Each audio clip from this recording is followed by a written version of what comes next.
Hey, it's me, MLB. Here is chapter 24 of Heard You Like Me, and this one is titled A Wrong Decision Made.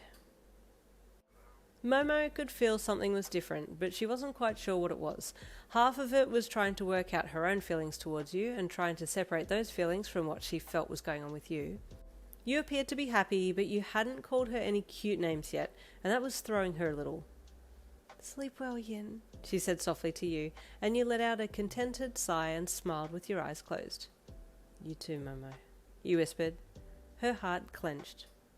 "She didn't," she thought, intending for the rest of the sentence to be, "call me baby." But she stopped herself from thinking that because you were right beside her. You hummed sleepily. "Nothing. Sorry, Yin. Sleep well," she said as she rolled away from you and closed her eyes, a lump rising in her throat.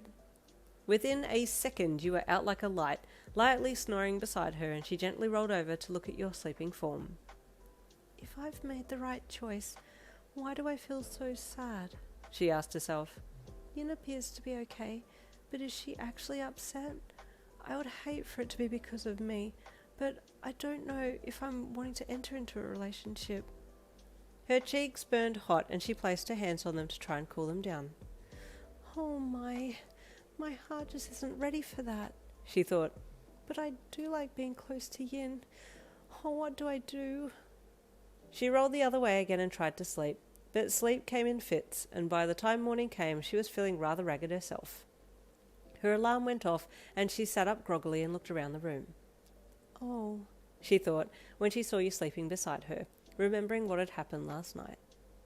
With downcast eyes, she softly got out of bed and started to get ready for the day, not wanting to wake you until it was absolutely necessary. You were in the middle of a lovely dream when a softly placed hand gently roused you.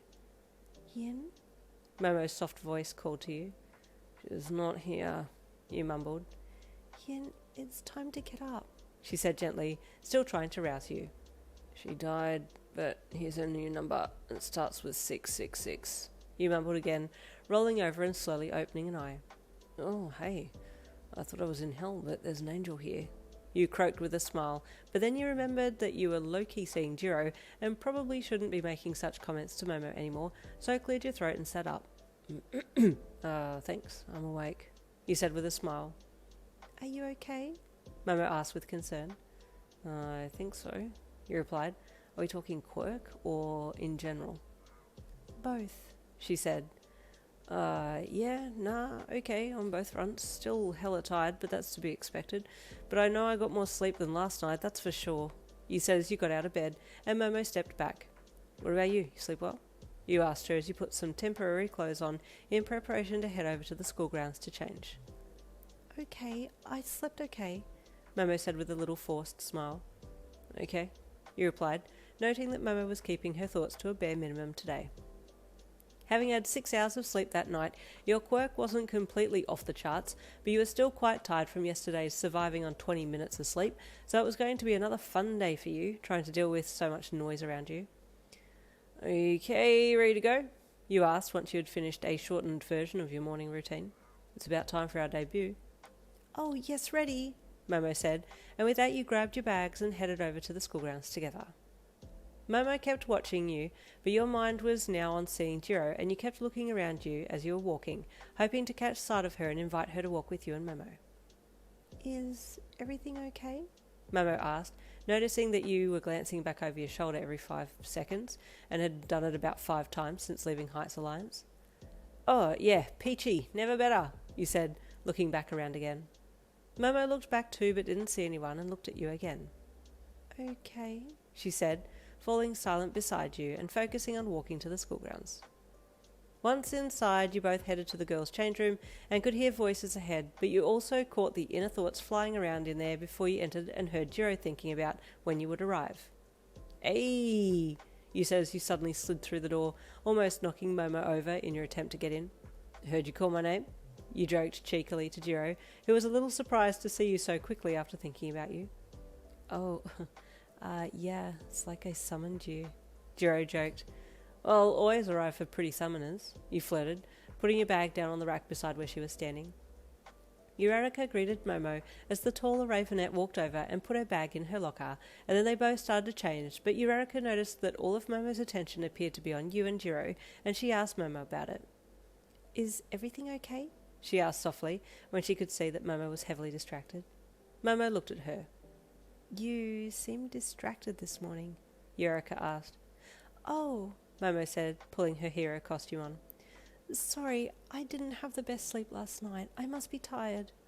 "Oh, yes, it was a little colder last night, wasn't it?" Eureka offered, but Momo was back to watching and listening to you and Jirou's playful banter. Momo?" Eureka asked. "Oh, I'm so sorry," Momo said quickly when she realised that she had been spoken to. "Sorry, what was that?" she asked with a sweat-dropped look on her face.